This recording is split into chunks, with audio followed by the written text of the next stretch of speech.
And I voted against this bill to begin with, but since it's here, and he's starting to basically follow around. You're doing this at the beginning? Whenever you I've been with him. Right away. I have been. Senate will come to order.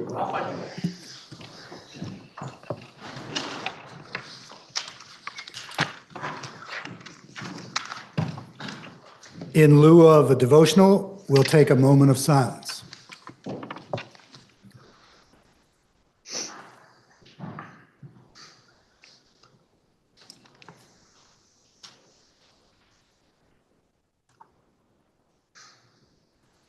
Thank you. Are there any announcements? Senator from Rutland. Thank you, Mr. President. I move that the Committee on Government Operations be relieved of S. 322, which is an act relating to removing the power of Vermont corporations to spend money on election activities, and that the bill be committed to the Committee on Judiciary.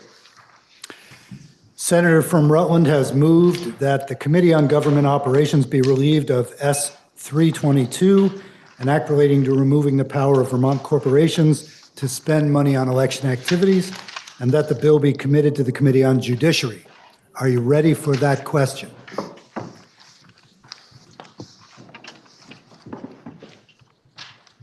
If so, all those in favor say aye. Aye. All those opposed, nay. The ayes have it, and you have moved S. 322 to the Committee on Judiciary. We now have a House bill for reference, H. 527, sponsored by Representative Sibilia of Dover. Please listen to the first reading of the bill. H. 527, an act relating to extending the sunset of 30 VSA Section 248A. Now the bill has been read the first time and is referred to the Committee on Finance. That brings us to the orders of the day. We have up for action S18, an act relating to reducing chloride contamination of state waters for third reading. Are there any amendments prior to third reading? Senator from Washington. Thank you, Mr. President. Senator Hardy and I do have an amendment to take a look at, which I believe is in the calendar. It is two instances of amendment, and the first instance, just to clarify, comes in Section 3. Section 3, as I'm sure you're all thoroughly remembering, is a section of asking ANR to do a report on covered salt piles. And the very last line of that section asked them to, as a part of their study, include a proposed annual amount of funding that would be required to meet the timelines for covering or movement. And as I was preparing this report, I thought that might imply that we are, in fact, requiring that these salt piles be covered, and that is not, in fact, the case. And so asked for it to be reworded, and so that leads us to the language in lieu thereof, which is including an estimate of the time necessary to cover or move all facilities requiring cover or movement, and an estimated annual amount of funding that would be needed for cover or movement. So just to make it clear that we're not requiring that at this point. And then the second instance of amendment is in regard to the fee report.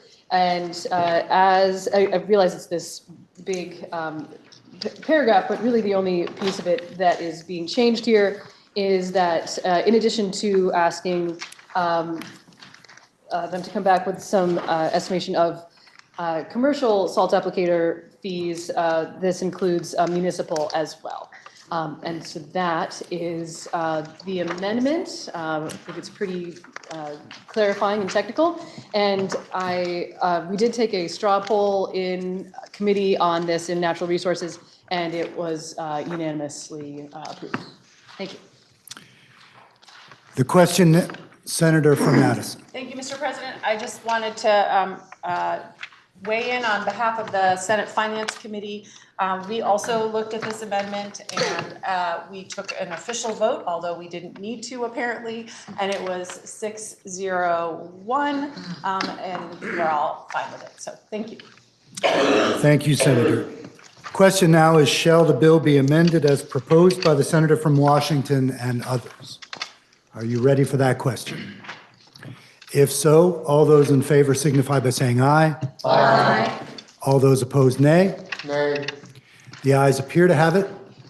The ayes do have it, and you have amended the bill as proposed by the senator from Washington and others. The question now is, shall the...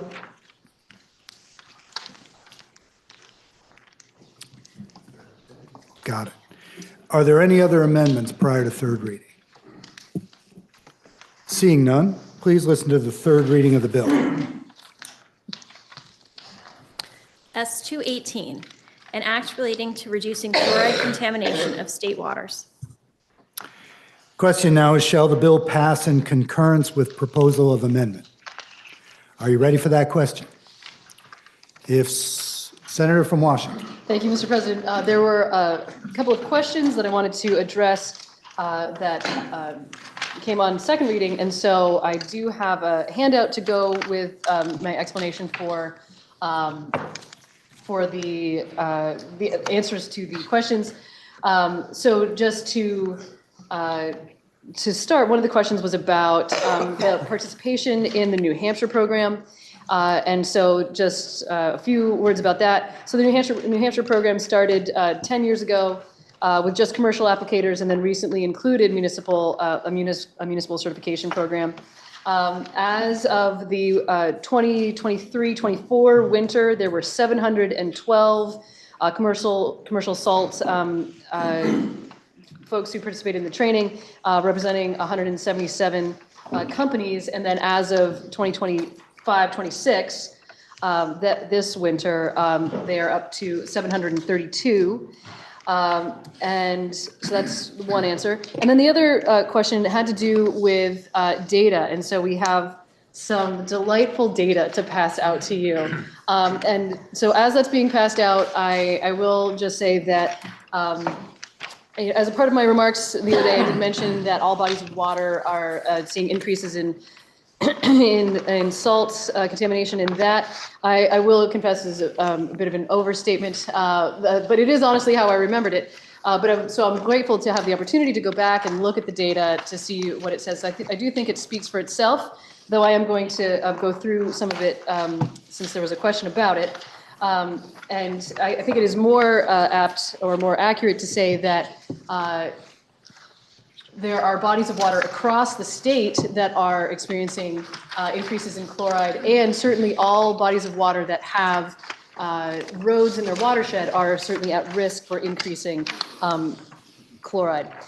So to start off, starting with the Big Lake, looking at Lake Champlain, there were 3 points at which we have data for salinity measurement, and you can see so this graph comes from DEC, from Department of Environmental Conservation, going back to roughly the early 90s, and you can see that the trends, especially as of late, are that they're increasing. Turning the page, we have data from major Vermont tributaries going into Lake Champlain, Winooski, Lamoille, and the Missisquoi. And you can see again that the data there has increasing trends. On the next page, this graph comes to us from the Lake Champlain Committee. These are, I believe, all the tributaries leading into Lake Champlain, not just from Vermont, but also from New York. So you can see, again, the trend, the upward trends of salinity there. Moving on. Again, this is from DEC. Moving on from the tributaries to the lakes, you can see that there are a variety of ponds, or lakes and ponds identified across the state that are above the threshold that we consider. So 50 milligrams per liter is the threshold at which we start to see detrimental impact to aquatic life, and going up to 230. At a chronic rate, 230 milligrams per liter is considered toxic to aquatic life, and then actually above 860 is considered acutely toxic. So really quite terrible. And then moving on to the next map, you can see there's the explanation there of acute and the chronic thresholds. And with some finer detail, lakes and ponds are locations that have been identified as having problems with chloride. And you can see that there's quite a bit in Chittenden County, and again, correlated with asphalt, but that's coming up. There's a graph about that as well. The next one, chloride impaired waters. You can see that there were a couple that were identified previously, including Sunnyside Brook in Colchester, and Muddy Brook in Williston. And then moving on, there are more that are also I'm sorry. These are chloride impaired waters. So these have identified as having quite a threshold of, or above the threshold of having a problem. And then moving on from there, there's a little bit of more raw data. You can see the bottom corner there, FOVLAP, that's the Federation of Vermont Lakes and Ponds. You can see the distribution of how these lakes across the state are doing in terms of salt levels, and with the box graphs there, so you can see how much that varies. There is a database that keeps track of all this data, and so that's on the next page. You can see that on the far right, there are a bunch of arrows pointed upwards. That's to say that all of these lakes are seeing increases in the amount of chloride in them. And then finally, on the last graph, we have a graph of the amount of chloride in the lake correlated with the amount of density of road paving within a watershed. So the more, basically the more pavement that you have in a watershed, you can see that there is at least a correlation with the amount of chloride that ends up in that lake. Again, correlation, not the same thing necessarily as causation, but I think there's a pretty strong case to be made there that there's a relationship. So all that is to say, there's probably more data than you perhaps wanted about chloride in Vermont's lakes and ponds. Thank you very much. Thank you, Senator. Senator from Rutland. Thank you, Mr. President. If I may interrogate the reporter of the bill. The reporter will be interrogated. I'd like to thank the Chair of Natural Resources for the data package. I did have one question on the second to last slide. I'm really quite curious where a tickled naked lake is. It's got my curiosity. That is a great question and something that we did talk about, but I do not recall. Perhaps one of you knows. Oh, so, well, I'm not going to make any. If, why don't we end the interrogation? Thank you, Mr. President. Thank you. Senator from Proud to say Caledonia. that Tickle Naked Pond, Mr. President, is in my district. It's in Reigate. Thank you so much. Crowdsourcing. The question now is, shall the bill pass? Senator from Addison. May I inquire of the presenter of the bill? Presenter will be interrogated. Mr. President, I see that from 2005 to 2015, we actually can see a dip in what salt is doing to the waters. Did they give a reason for that? So if we do cut down, will it get better? Is my question to the presenter. That is a great question. So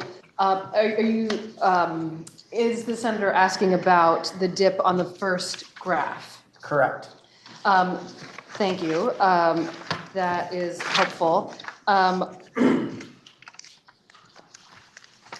I don't recall any explanation for why that dip occurred, so I would be speculating on why that dip occurred at this juncture. But we did take testimony on if if we cut down the salt, will it get better?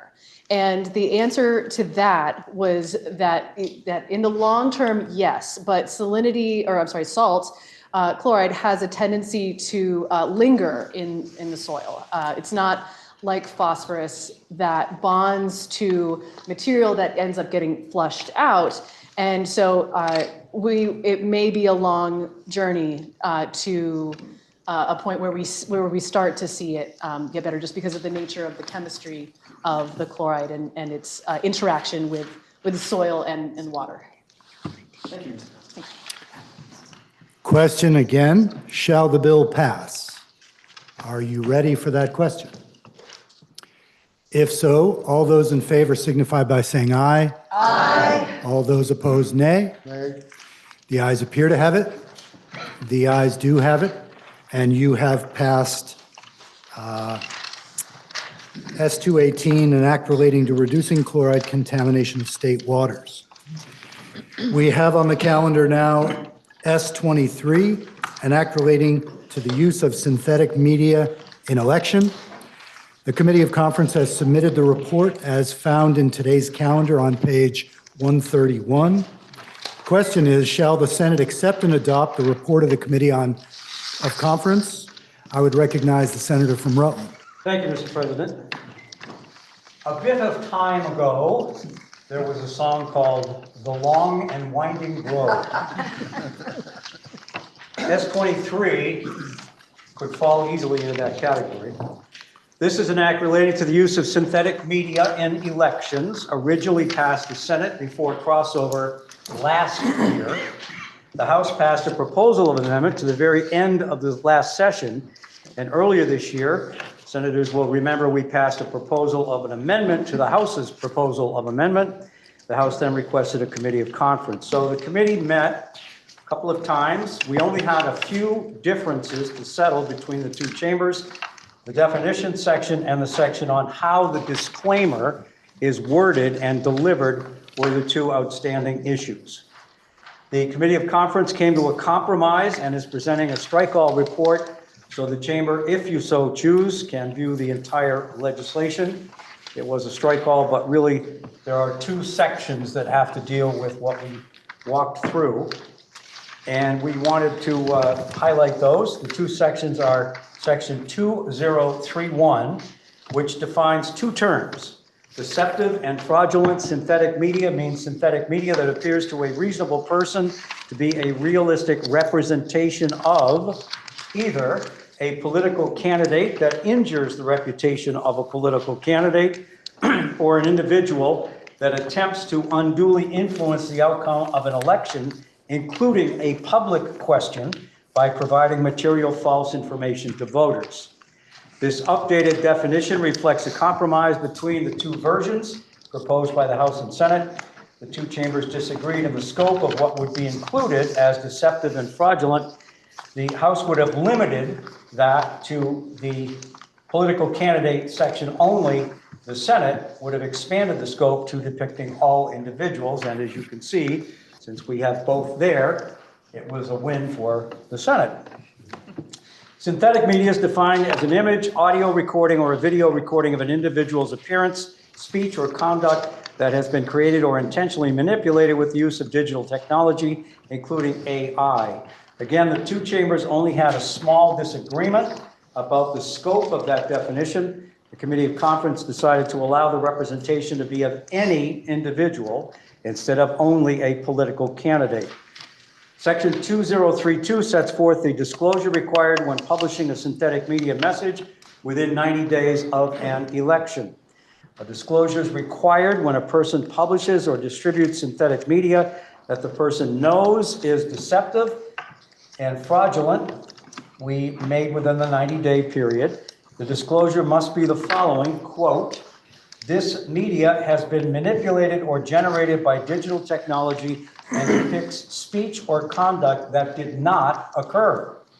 The chambers had disagreed on the exact wording, but what I just said is what we came to as an agreement. If the media image is an image or video, the disclosure has to be in a size that's easily readable by the average viewer. For audio recordings, the disclosure must be read in a pitch and pace that can be easily heard by the average listener. Both must be made in a way that is inclusive to the greatest extent possible of people with disabilities. Those were the only two disagreements. The 6 members of the Committee of Conference all signed off on the report and are hoping that the Senate will adopt the report. Thank you, Mr. President. Thank you, Senator from Rutland. Question now is, shall the Senate accept and adopt the report of the Committee on Conference? Senator from Madison. Thank you, Mr. President. I just want to express my gratitude to the Government Operations Committee, the chair and the vice chair, and others who stuck with this bill on its long and winding road. I think this is important to have in place for this upcoming election season, and I really hope that we don't see this needed in our state, but if we do see it needed, we now hopefully will have the law to take care of it. So thank you, Mr. President. Senator from Rutland. Thank you, Mr. President. If I may interrogate the senior representative of the Committee Chair of Conference. Government Operations. The Chair of Government Operations. Yes, sir. The chair will be interrogated. Thank you, Mr. President. If I may, just given the current volatility in politics in our era, I was wondering if the conference committee had any thought about expanding from the 90-day prior to election limit to some other more larger scope, so that we would all understand when we're looking at media, if media is synthetic or organic. Thank you, Mr. President. That is a great question, Mr. President. The answer is no, we didn't. The only two issues, again, were the scope of who would be involved, whether it was only a political candidate or whether it was any individual, and then the ability of folks with a disability to be able to do that. So no, that 90-day was never a topic of conversation in the committee. Okay, thank you, Mr. President, and I thank the Chair of Government Ops. Question again. Shall the Senate accept and adopt the report of the Committee of Conference? Are you ready for that question? If so, all those in favor signify by saying aye. Aye. All those opposed? The ayes have it, and you have adopted the report of the Committee of Conference on S23. That completes the orders of the day. Senator from Chittenden Southeast. Thank you, Mr. President. Pending announcements, I move that the Senate stand in adjournment until Thursday, February 19th at 1 o'clock. Thank you for that motion. I will begin the announcements by reminding senators we do have a joint assembly tomorrow. So we will be adjourning until 1 o'clock, but we will all meet here at 10:25. And then after they are ready for us, we'll proceed to the joint assembly. Are there any further announcements? Senator from Windsor. Thank you, Mr. President. Today, the Vermont Energy, all of the energy committees across the state are in the building. If you haven't had the opportunity to run into them, please do so, say hello. And tomorrow, the Climate Solutions Caucus will be meeting at our regular time. If the joint assembly runs long, we will still have pizza. We will still be there, but we will have a shortened meeting. And we are being joined by the Vermont Interfaith Action and Light organization, who represent faith leaders dedicated to climate action. So also folks from around the state who may be from your communities with free pizza in room 10 tomorrow after the joint assembly. Senator from Windham. Thank you, Mr. President. Senate institutions will meet at 1:30. Senator from Washington. Thank you, Mr. President. Senate Finance will meet at 1:30. The middle senator from Washington. Very good, Senator. Senate Appropriations Committee will be meeting at 1:30. Senator from Rutland. Thank you, Mr. President. It's unanimous, 1:30 for the Government Operations Committee. Senator from Bennington. Mr. President, not quite unanimous. Oh. The Senate Education Committee will meet at 1:45. And the senator from Windsor. Yes, Mr. President, may I first ask you a question? I believe there was a reference, a bill that was going to be referred during announcements. We did not do that today, Senator. That will be at a later date. Oh, we can't do it in both announcements before and after session? Senator, are you referring to an education bill? I'm referring to a bill that was to be referred during announcements to Senate Economic Development from Education. I believe we're doing that tomorrow, Senator. Okay. Then I will announce Farmers Night tonight because we have the Vermont Youth Orchestra coming to play at 7:30. For those of you who missed last week, you really missed a fabulous concert. And this week promises to be equally terrific. They're going to, they present sort of eclectic and unforgettable chamber music, these young people. Remember, these are primarily high school students.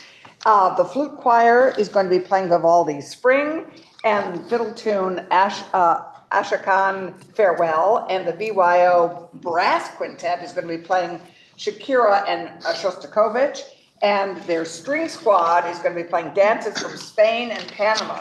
All of these groups will come together to play New England's composer, some pieces by Charles Ives. So I urge you all to come. It should be wonderful. Are there further announcements? Seeing none, the senator from Chittenden Southeast has moved that the Senate stand in adjournment until 1 p.m. Thursday, February 19th, 2026. Are you ready for that question? If so, all those in favor signify by saying aye. Aye. All those opposed? The ayes have it, and the Senate will stand in adjournment until 1 p.m. Thursday, February 19th.